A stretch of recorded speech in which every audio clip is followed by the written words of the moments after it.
Անլռելի զանգակատուն պոեմը երիտասարդության սեղանի գիրկը դարձավ։ Արթնանում էր հայ տոհմիկ երգի իսկական կարոտը։ Բնաշխարհիկ երգերը շրջանառության մեջ մտան։ Վերաձայնագրվեց Կոմիտասի հին սկավառակներից մեկը և տարածվեց։ Արմենակ Շահմուրադյանին կարելի էր լսել ամենտեղ։ Սիրողները ձայնագրում էին և տարածում հայրենասիրական ֆիդայական երգեր։ Հայրիկ Մուրադյանը հրապարակ եկավ։ Տարածիորեն 1-2 տարում անլռելի զանգակատունն առաջ բերեց մտքերի, ճաշակների հեղաշրջում, և երիտասարդությունը գորովանքով ու սիրով սկսեց արտասանել սևակյան բանաստեղծությունը, սկսեց երգել Կոմիտասյան երգը, Հայաստան, Կուժնառա Ելասարը, Կռունկ, Գարունա և այլն։ Հետո միանգամից լցվեց պոեմի հերոսական կրքով, վեհությամբ ու մարդկային տառապանքով։ 60-ական թվականների սկզբներին Կոմիտասի երգերը դառնում էին գրեթե բոլոր համերգային ծրագրերի անբաժան մասը։ Այս տարիներին էր, որ բարձրացավ հայ խմբավարական արվեստի նշանավոր դեմքերից մեկը Հովհաննես Չեքիջյանը։ Մի տաղանդավոր և եռանդաշատ արվեստագետ, որ նոր միայն թողնելով Ստամբուլը, հայրենիք էր վերադարձել համերգային կոմպոզիտորական բավական լուրջ գործունեությունից հետո։ Ստամբուլի պետական երգչախմբի գեղարվեստական ղեկավարն ու գլխավոր դիրիժորը այստեղ հայրենիքում տաք ու սրտաբաց ընդունելություն գտավ։ Նրա մասին արդեն գիտեին։ Երաժշտական շրջաններում բարձր էին գնահատում Չեքիջյանի խմբավարական տաղանդն ու կազմակերպչական ընդունակությունները։ Փարիզի կոնսերվատորիայի դիրիժորական դասարանում սովորելու տարիներին 51-53 թվականներին պրոֆեսոր Ժան Ֆոմրենը նկատել էր Չեքիջյանի երաժշտական խոր զգացողությունները, պարտիտուրան կարդալու հմտությունը և խմբավարի ձիրքը։ Անցան տարիներ, և 1961-ին ստանձնելով Հայաստանի պետական երգչախմբի գեղարվեստական ղեկավարի և գլխավոր խմբագրի պարտականությունները, Չեքիջյանը միանգամից դրսևորեց իրեն, ասես հայրենի հողը մղում էր նրան բացվելու։ Այստեղ ամեն ինչ դրվեց նրա տրամադրության տակ,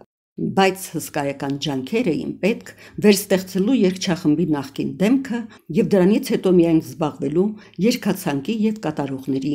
վերաթարմացմամբ։ Աշխատում էին գիշեր-ցերեկ, անհանգիստ հսկայական ուժի տեր, առողջ գործիմաց և բռնակալ Չեքիջյանը շուտով երգչախումբը ենթարկեց իրեն, ստեղծելով ամենաիդեալական կարգապահություն և համերաշխություն, մարդկանց մղելով աշխատանքի ու դարձյալ աշխատանքի։ Կարճ միջոցում ստեղծվեց համերգային մեծ ծրագրի նախնական տարբերակներից մեկը, այն ժամանակվա համար չափազանց արտակարգ ու զարմանալի։ Ստամբուլահայ միջավայրից Չեքիջյանը երգչախումբ էր մուծում բնաշխարհիկ երգի զգացողությունները։ Կոմիտասի իսկական զարմից սերելով Չեքիջյանը Կոմիտաս էր մատուցում անխառն ու վեհորեն ազնիվ երկյուղածությամբ։ 1964 թվականին մեծանուն խմբավար Գուստավ Էրնեստ Սաքսը հեռավոր Էստոնիայում լսելով Չեքիջյանի երգչախմբի համերգը, ասաց խոսքեր, որ մինչև այսօր էլ պահում են իրենց ուժը և ճշմարտությունը։ Երգի մեջ կան բաներ, որ չի կարելի նոտաների օգնությամբ արտահայտել։ Այստեղ արդեն պիտի գործի խմբավարը։ Նա պետք է լսի ամեն ինչ, արտահայտի ամեն ինչ։ Երգչախմբի կատարմամբ, գրում էր նա, հնչում են ոչ միայն բնագիրը, այլև ենթաբնագիրը, ոչ միայն տողերը, այլև այն, ինչ կա այդ տողերի արանքում, նրանց վրա և նրանց տակ։ Չեքիջյանը հռչակվեց միանգամից, նրա համբավին գումարվում էր երգչախմբի արտակարգ հասունությունը։ Երգչախմբի տարբեր ձայների գեղարվեստական խոր համակցումները, մեղեդու միասնական ու լիակատար ըմբռնումը, հոգևոր ու էսթետիկական համանման նախասիրությունների դաստիարակումը, մտքերի ու տրամադրությունների զգայական հոգեցունց թռիչքները վերին ձայնասահմանում տեղադրելու մեծ արվեստը Չեքիջյանին տարբերում էր մնացած խմբավարներից։ Հենց առաջին տարում գալով Էջմիածին և լսելով վանքի երգչախմբի կատարումները, Չեքիջյանը իր մոտ հրավիրեց Խորեն Մեյխանեջյանին որպես խորմեյստր։ Երգչախումբը արդեն 300 համար ուներ պատրաստին։ Նախապատրաստում էին մեծ ստեղծագործությունների կատարումը, Մոցարտի և Բերլիոզի ռեկվիեմները, օրատորիաներ, Բեթհովենի գովվական երգ բնությանը, Շուբերտի կանտատը և այլն։ Չեքիջյանը բերում էր նաև նոր կողմնորոշում հայ դասական երգի, մանավանդ Կոմիտասի, Կարամուրզայի և Եկմալյանի խմբերգների նկատմամբ։ Հայաստանի պետական երգչախմբի յուրաքանչյուր համերգ դառնում էր երաժշտական իրադարձություն։ Չեքիջյանը կախարդում էր, ճաղատ արծվաքիթ խոշոր սև աչքերով, բարակ շրթունքներով երիտասարդի քիչ կեռված արտաքինի մեջ կար զորեղ և անընկճելի մի համառություն, որ բեմի վրա չքանում էր իսկույն։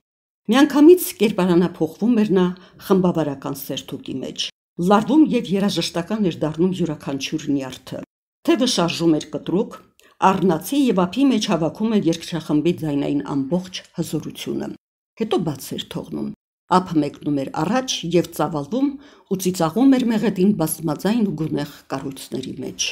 Կոմիտասյան համերգների շարքը ձեռնարկել էր Հայ ֆիլհարմոնիայի գրական բաժինը 1950-ից սկսած։ Կոմիտասի 90-ամյակին նվիրված հանդիսություններից հետո Օլիմպիա Սարգսյանը որոշեց այսուհետև համերգներ կազմակերպել Մեծ դահլիճում սեպտեմբեր ամսին։ Ավանդույթ դարձավ Կոմիտասի ծննդյան օրը կոմիտասյան երգի ու երաժշտության ունկնդրումը։ Անլռելի զանգակատունը բեմ բարձրացավ վաստակաշատ ասմունքող Թամար Դեմիրյանի նախաձեռնությամբ։ Թամարը կարողացավ անմիջապես տեսնել այդ ստեղծագործության ոչ միայն գրական արժանավորությունը, այլև դրամատուրգիական առավելությունը։ Մանավանդ որ դժվար չէր կռահել, թե ինչպիսի երաժշտական ձևավորում կարելի է տալ մարդկային մեծ տառապանքի ու ողբերգության այդ պատմությանը։ Երբ Թամարը ներկայացրեց պոեմի գրական կոմպոզիցիան, դրանով զբաղվեց Թաթուլ Ալթունյանը։ Մի քանի ամիս անց բեմադրությունն արդեն պատրաստ էր։ Մի անգամ Պարուշ Սևակը այցելեց Չեքիջյանին։ Մայստրոն նոր բնակարան էր ստացել, տանը դեռ ոչինչ չկար, նստելու աթոռ անգամ չկար, բայց հավաքվածները կոնյակ էին խմում և ջեր մի ալիք զարկում էր բոլորի մեջ։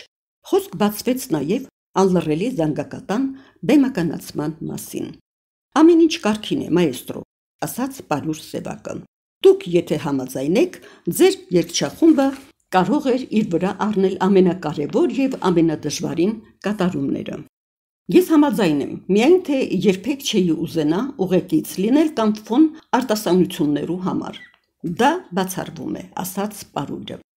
1962 թվականի ապրիլի 12-ին Հայ ֆիլհարմոնիայի համերգային մեծ դահլիճում հնչեց անլռելի զանգակատունը։ 50-ական թվականների վերջերից սկսած գեղարվեստական, գրական, երաժշտական շարժմանը միանում էին Լուսինեն ու Խորեն Պալյանը ևս։ Ֆիլհարմոնիայի փոքր դահլիճում տված համերգից հետո շատերը սկսեցին խոսել բարձրացող նոր աստղի մասին։ Մանավանդ ունկնդիրների հիշողության մեջ մնացել էին Կոմիտասյան կռունկն ու գարունա երգերը, իսկ Տեր Ողորմյայի և Խորհուրդ Խորինի կատարումները համարում էին չափազանց համարձակ նախաձեռնություն։ Գեղարվեստական զարգացման տեսակետից 60-ական թվականների սկզբները անցումային շրջան էր։ Արվեստի գրեթե բոլոր բնագավառներում բանաստեղծության, երգի, երաժշտության, թատրոնի, քանդակագործության, նկարչության մեջ արմատավորվում էին փորձառական գեղարվեստի ուժեղ ու կենսունակ մղումները։ Արտո Չակմակչյան, Մինաս Ավետիսյան, որ համագործակցում էր երաժիշտների ու բեմադրողների հետ օպերայում,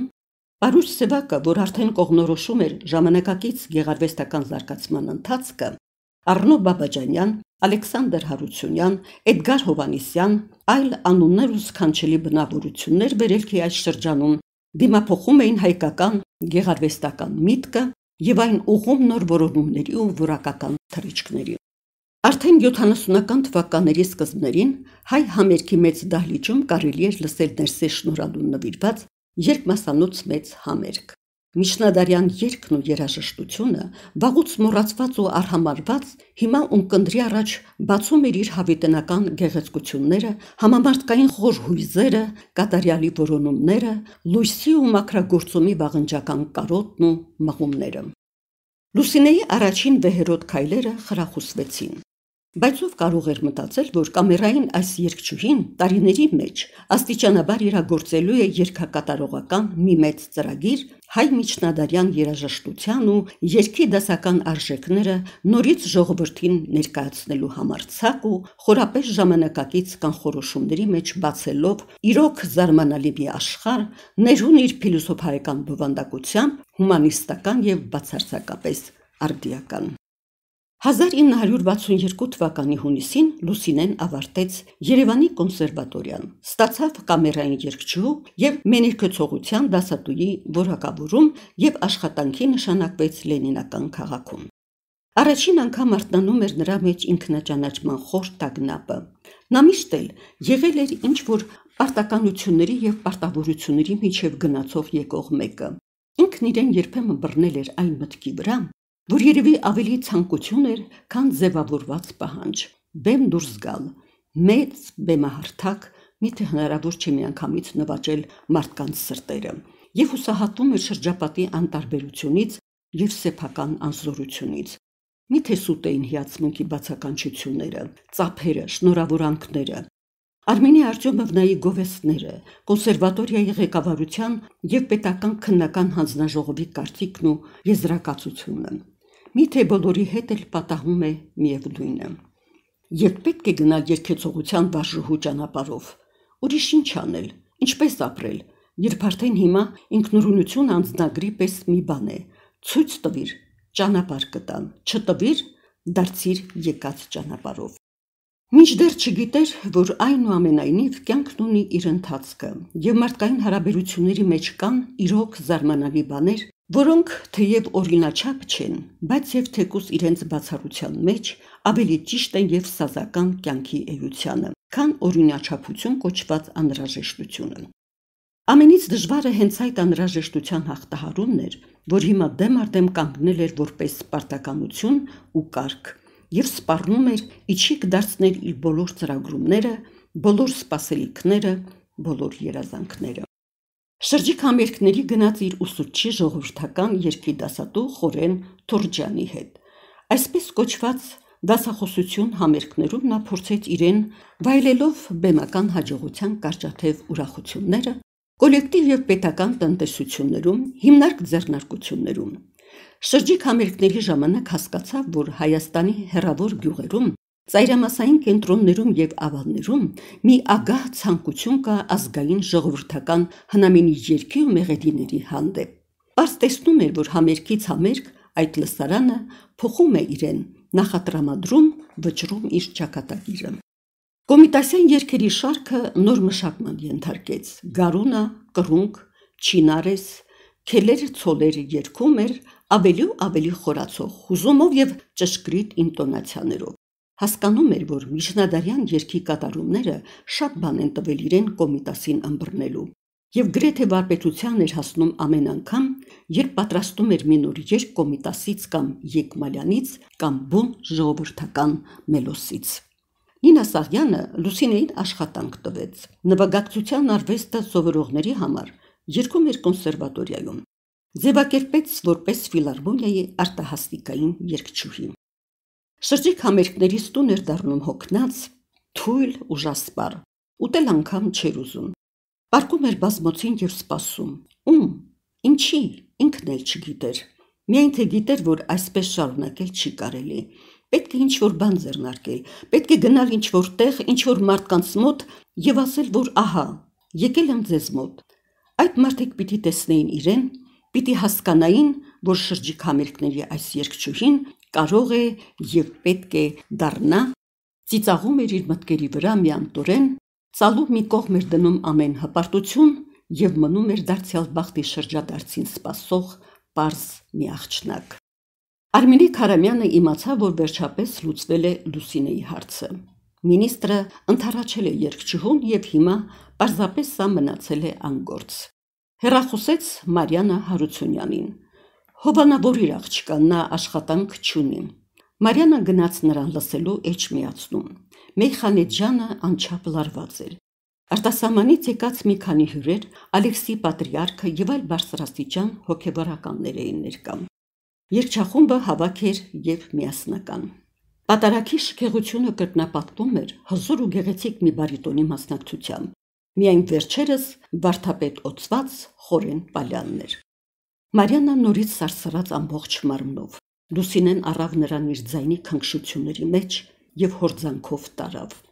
Լսում էր մի ձայն, որ չափազանց նման էր մոր ձայնին, և միաժամանակ հոգեպարար այնքան, որ արցունքները հոսեցին ինքնաբերաբար, և սրտի խռովքը, կորստյան ծանր գիտակցությունը դուրս հորդեց խոր հոգոցի ու թարմացած վշտի կսկծի հետ։ Մարիանան լսում էր ամբողջովին վերացած, այդպիսի հուզումներ նա վաղուց չէր ունեցել։ Նինա Սաղյանի հրավերով կոնսերվատորիայի դահլիճում Մարիանան 2 անգամ լսել էր Լուսինեին, մեկը 1 տարի առաջ 1963-ին Ռախմանինովի ռոմանսները համերգում, մյուսը մի քանի ամիս առաջ ռոմանսի երեկոյին։ Ռախմանինովի ռոմանսներից մեկը «Աղոթքը» մնացել էր Մարիանայի հիշողության մեջ, դա մի հմայիչ կատարում էր։ Հիմա հասկացավ, թե որտեղից էր գալիս երաժշտական դարձվածի մեջ մարդկային աղաչանքի դարձադարձիկ ու չշոշափվող ելևէջները ձուլելու այդ աղջկա վարպետությունը։ Ռոմանսները Լուսինեն երգում էր յուրովի անձնականացնելով մարդկային տառապանքը։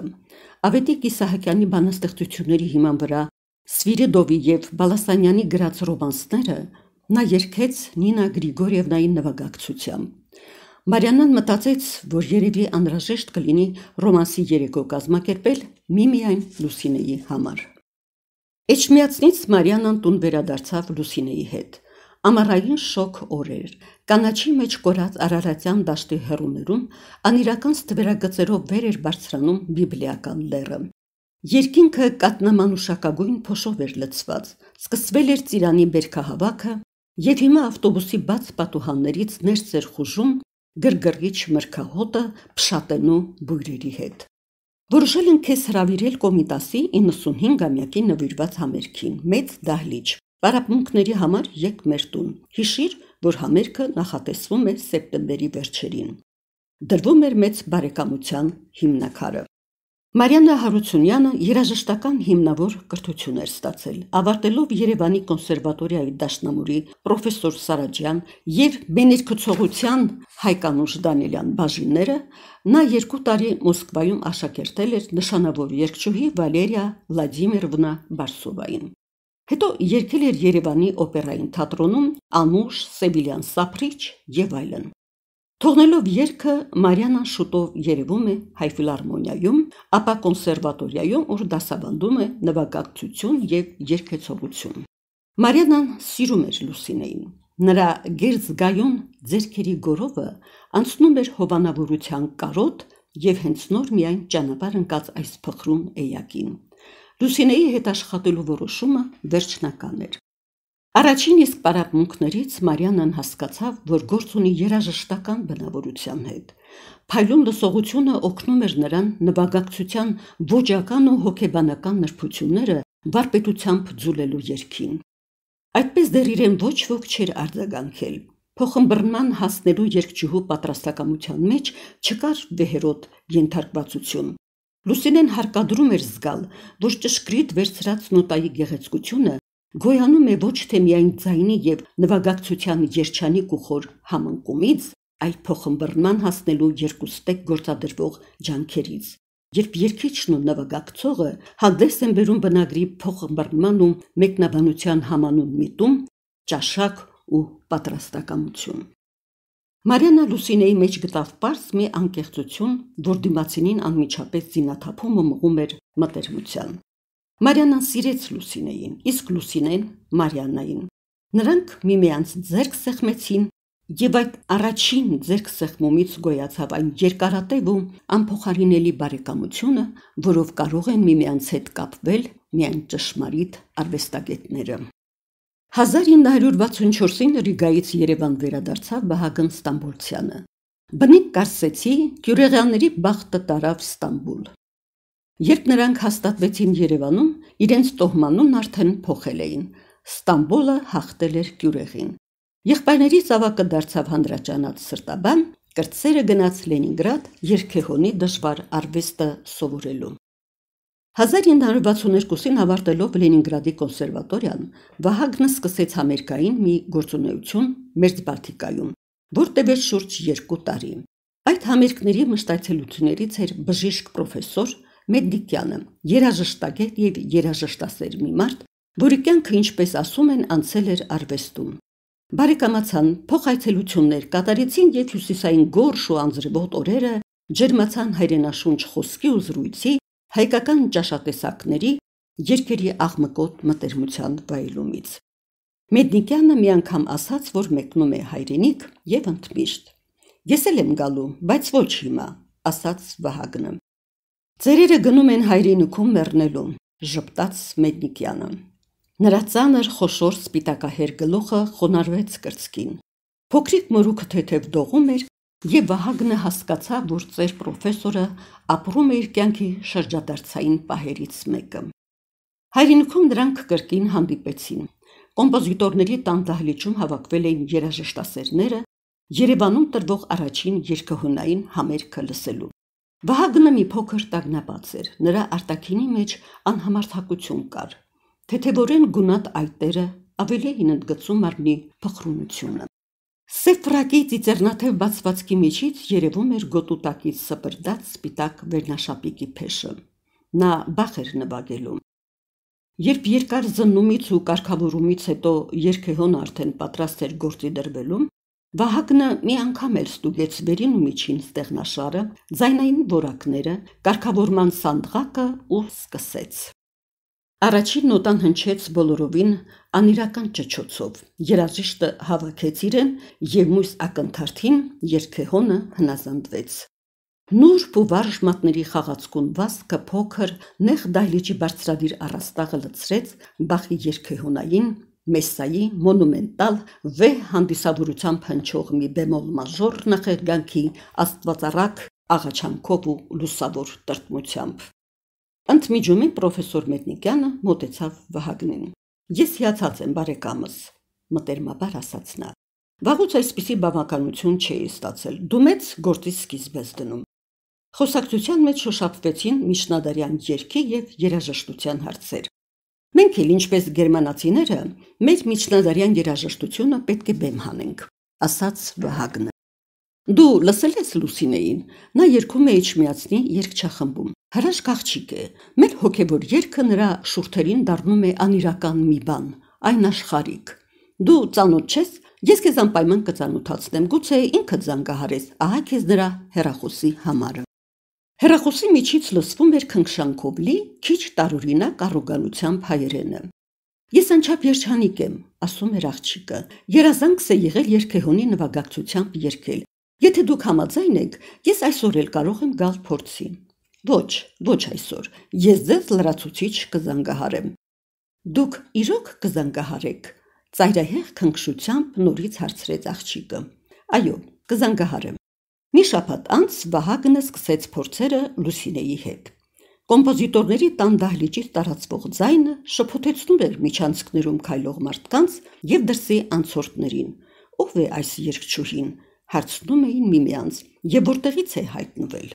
Կոմիտասի 95-ամյակին նվիրված համերգը ծրագրվել էր հոկտեմբերի սկզբներին։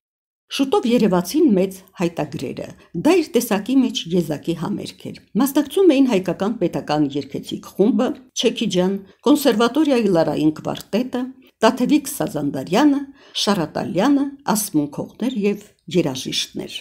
Համերգից մեկ ամիս անց անսպասելի Չեքիջանը կանչեց Լուսինեին։ Իզաբելան հիվանդացել է, Մոսկվա պիտի մեկնեինք։ Սովորիր Մոցարտի ռեկվիեմի սոպրանոյի բաժինը եւ արագ։ Բայց նոտաները վերցրու Իզաբելայից, ես ոչինչ չգիտեմ, եւ որ պատրաստ լինես մի քանի օրից։ Անսպասելի երջանկությունը նրան խանդախտանքի մի ալիքի վրա էր հանել, որ հիմա փլվում էր ամենաիսկական ինքնամոռացմամբ։ Տանը նա մոռացավ ամեն ինչ, ամբողջ ժամանակ նրա մեջ հնչում էր գունեղ ու պիրկ մոցարտյան մեղեդին, ողբերգական տրամադրությամբ համակելով յուրաքանչյուր նյարդը։ Նա սովորում էր խրվելով երաժշտական հայտնագործումների եւ ուրախությունների խորքերը։ Նրա ձայնը ասես ճանապարհ էր ընկել եւ անրջորեն հոսում էր վիրտուոզ ծավալումներով։ 3 օրում պատրաստվեց երգաբաժինը Եվ երբ Չեքիջյանը նրան լսեց, կասկածներ ունեցավ, թե նա նոր է սովորել այս ամենը։ Դու կոնսերվատորիայի մեջ երգել ես ռեկվիեմը։ Ոչ, հապա երբ սովորեցիր, կուզես ինձի համոզել, թե այսքանի օրը։ Լավ, գոհ եմ, պիտի ջանամ քեզ լավ երգչուհի պատրաստել։ Մայեստրոն Լուսինեին տարավ համերգային շրջագայությունների։ 1964 թվականի նոյեմբերի 27-ին Չայկովսկու անվան համերգային դահլիճում, Մոսկվա, ելույթ ունեցավ Հայաստանի պետական երգչախումբը Մոսկվայի համամիութենական հյուրախաղային համերգային միավորման սիմֆոնիկ նվագախմբի հետ։ Կատարվում էր Մոցարտի ամենատագնապալի ստեղծագործություններից մեկը՝ ռեկվիեմը։ Մեներկիչներն էին Լուսինե Զաքարյանը, Գոհար Գալաջյանը, Իսրայել Ֆեյ Գելսոնը եւ Իվան Տոյտովը, Բուլղարիա։ Դա Հայաստանի պետական երգչախմբի եւ իր Հովհաննես Չեքիջյանի փայլուն հաղթանակներից էր։ Համերգից հետո, պատմում է Գրիգոր Չիգինյանը, Լուսինեին մոտեցավ մի թիկնեղ մարդ, քնքշորեն գրկեց նրան եւ համբուրեց այտերը։ Շնորհակալություն սիրելիս, ասաց Պավել Լիսիցյանը, այսպիսի բան ինձ դեռ չէր վիճակվել, հավատացեք ալեհեր մազերիս։ Դուր եկած ձեզ, հարցրեց աղջիկը մանկական ամոթխած ժպիտով։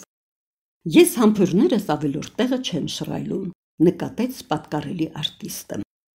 Ժամանակի մամուլի այլ հաղորդումներից երևում է, որ Լուսինեն արտակարգ է կատարել ռեկվիեմի սոպրանոյի հանդիսավոր պաթետիկ մեներգը։ Լուսինեն Լուսինե չէր այն ժամանակ, վերհիշում է Չեքիջյանը։ Ես նրան գտա եւ տարա ինձ հետ Մոսկվա, Լենինգրադ, Բաքու։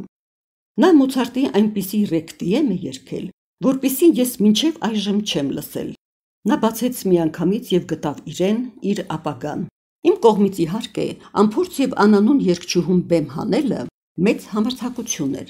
բայց Լուսինեն փայլուն երգեց եւ ես վարդահատվեցի իմ ունեցած բոլոր կասկածների դիմաց։ Մոցարտի ռեկվիեմի սոպրանոյի բաժինը երկար ժամանակ մնաց Լուսինեի երգացանկում։ Չեքիջյանի հետ բարեկամությունը շարունակվեց։ Դեկտեմբերին Բաքվում տված համերգներից հետո, երբ երգչախումբը վերադարձավ Երևան, մայեստրոն Լուսինեին հանձնարարեց սովորել Ֆորեի, այնուհետև Վերդիի ռեկվիեմների, Ռոսինիի Ստաբատ Մատեր, կանտատի սոպրանոյի երգաբաժինները։ Եվրոպական հոգևոր երաժշտության հետ Լուսինեի առաջին մերձեցումները ի հայտ բերեցին կատարողական զարմանալի ունակություններ։ Արևմտաեվրոպական պատարագի հանճարեղ մշակումներից շատերն էր կատարում նա։ Բախը, Հենդելը, Մոցարտը, Ֆորեն դարձան նրա ամենասիրելի ուսուցիչները։ 16, 17, 18 դարերի երաժշտությունը Լուսինեի համար դառնում էր եվրոպական միջնադարյան երգային կատարողական մշակույթի հետ առնչվելու ստույգ միջոց։ Ամեն ինչ նա ամբռնում էր պարզ ու խորին մի խանդախտանքով, եւ նա մղվում էր Մեսսայի խորքերը ստեղծագործական հայտնագործումներ անելով միջնադարյան երաժշտության ժամանակակից մեկնաբանություններում։ Հայաստանի պետական երգչախմբի հետ հյուրախաղերից վերադառնալով Լուսինեն նորից մնաց անգործ եւ պատահական հրավերների սպասող։ Ճիշտ է, նա հիմա ֆիլհարմոնիայի արտահաստիկային մեներգչուհին էր, բայց դա գրեթե ոչինչ չէր տալիս ինքնուրույն ստեղծագործական կյանքով ապրելու։ Վերջապես 1-2 ամիս անց 1965 թվականի փետրվարին Վահագնի հետ տվեց առաջին համատեղ համերգը։ Վահագնը կատարում էր Ֆրեսկոբալդի, Պեսկետիի, Ցիպոլիի եւ Վիվալդիի ստեղծագործություններից մի քանիսը։ Լուսինեն Շուբերտ, Դու իմ հանգիստ, Գրիգ Սոլվեյգի երգը, Եկմալյան 2 հատված պատարագից եւ այլն։ 50-ական թվականների վերջերին վերհիշում էր Էդվարդ Միրզոյանը։ Միտք ծագեց կոմպոզիտորների տանը երգեհոն տեղադրել։ Այս խնդրում մեզ օգնեց մեր կառավարությունը, ՍՍՀ կոմպոզիտորների միությունը եւ երաժշտական ֆոնդը։ Մենք մոբիլիզացրինք Չեխոսլովակիայում ունեցած մեր բարեկամներին ու ընկերներին եւ 1964 թվականին ստացանք ու այստեղ տեղադրեցինք այն երգեհոնը, որ այդ ժամանակ միակն էր Հայաստանում։ Ահավասիկ այդ ժամանակներից սկսած մեզանում սկսվեցին կազմակերպվել երգեհոնային համերգներ։ Երգեհոնային համերգների նախաձեռնողն ու կազմակերպիչը կոմպոզիտորների միությունն էր։ Վահագն Ստամբոլցյանը, իդեմս միության ղեկավարի Էդվարդ Միրզոյանի գտավ հայրենասեր ու տաղանդավոր մի մարդու, որ վերաթարմացնում էր հայկական երաժշտական կյանքը, ունկնդիր եւ կողմնակից այն ձայների, որոնք պահանջում էին ստեղծագործական ազատություններ, դոգմատիկայից հեռու եւ սառը պաշտոնականությունից դուրս։ Կոնդի բարձունքին հարող ժայռակոփ ու թեք սարալանջին 50-ական թվականների կեսերին կառուցվեց հետաքրքիր մտահղացմամբ մի շենք։ Ծայրաթևերում բնակելի շքամուտքեր, կենտրոնում բարձր հենասյուների վրա իջնող առաձիկ պատշգամբ, համերգադահլիճ, կից հարմարություններով, ցուցասրահ, ճեմասրահ, աշխատասենյակներ եւ այլն։ Այն ժամանակվա համար դա շքեղ կառույց էր։ Էդվարդ Միրզոյանի ջանքերով կոմպոզիտորների տունը սկսեց երաժշտական համերգային մեծ գործունեություն ծավալել։ Համերգների գեղարվեստական ղեկավարը կոմպոզիտոր Ադամ Խուդոյանը երգեհոնը տեղադրելուց հետո ստացավ Էդվարդ Միրզոյանի համաձայնությունը մասնավորապես հայ միջնադարյան երգի ունկնդրումներ կազմակերպելու համար։ Լուսենե Զաքարյանը, պատմում էր Էդվարդ Միրզոյանը, այն ժամանակ նոր միայն հանդես էր եկել եւ մենք նրան հրավիրում էինք այստեղ կազմակերպվող համերգներին։ Միջնադարյան հայ երաժշտությունը նոր միայն վերակենդանանում էր։ Այդ մի շրջան էր, երբ մեր հասարակությունը բոլորովին զուրկ էր միջնադարյան երգն ու երաժշտությունը լսելու հնարավորությունից։ Վահագն Ստամբոլցյանի եւ Լուսինե Զաքարյանի համատեղ համերգը երաժշտական իրադարձություն էր մեզանում։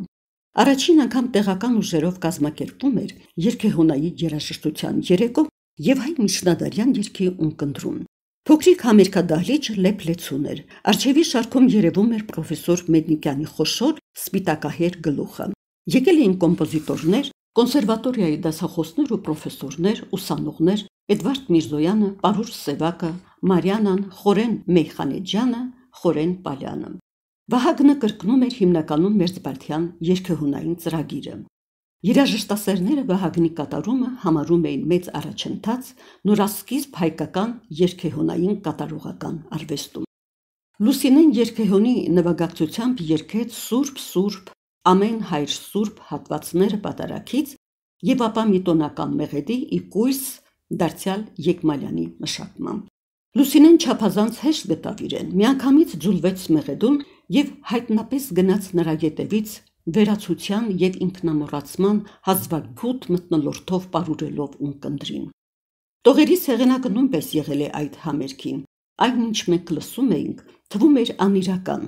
վերերկրային, դա անհնարին մաքրությամբ հնչող մի ձայն էր, բանական ու լուսավոր ծավալումներով հոգու խոստովանություն, ուր միայն եսի ոլորտներից դուրս եկած անծայրածիր մաքրությունը փռվում, տարածվում է Աստծո աշխարհի ներդաշնակ գեղեցկության վրա եւ մարդ արարածին ոչինչ չի մնում անելու, քան օժներգելու գոյության բուն խորհուրդը։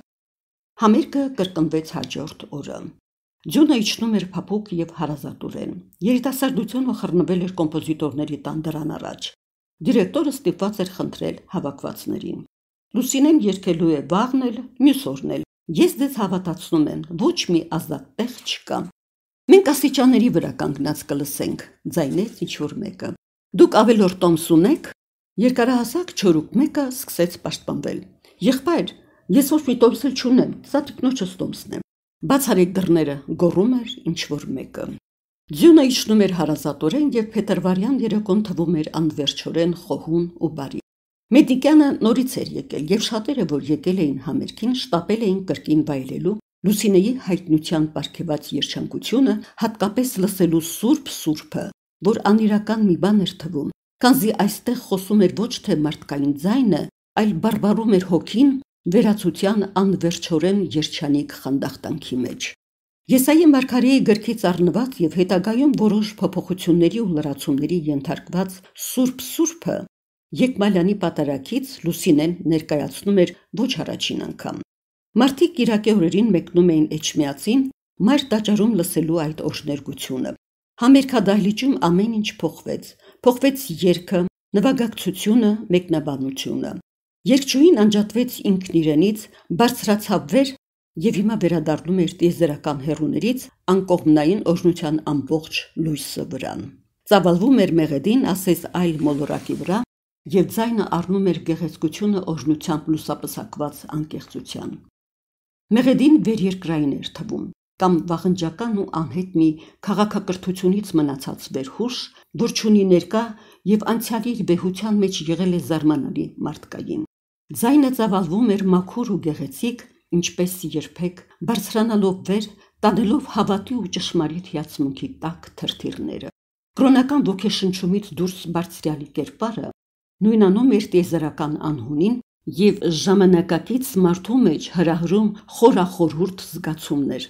Համենայն դեպս, դեպի մաքրությունը և լույսը մղող ենթագիտակցական սարսուռը այդ դեպքում միանում էր հոգևոր անսահման բավականությանը և մթնտուքը, որ ծնվում էր հիմա այլ ինչ չէր, քան տիեզերական հեռուների հետ մարդու ոգեկապվածության ուղղագիծ հայտնագործումը։ Ժամանակակից ունկնդրի մեջ Սուրբը մտնում է որպես լուսավոր մի թախիծ ու տրտմություն, քանզի օրհներգության անհնարին մաքրության հորիզոններում թևածող երջանկությունը անկերպարանք է և անորսալի,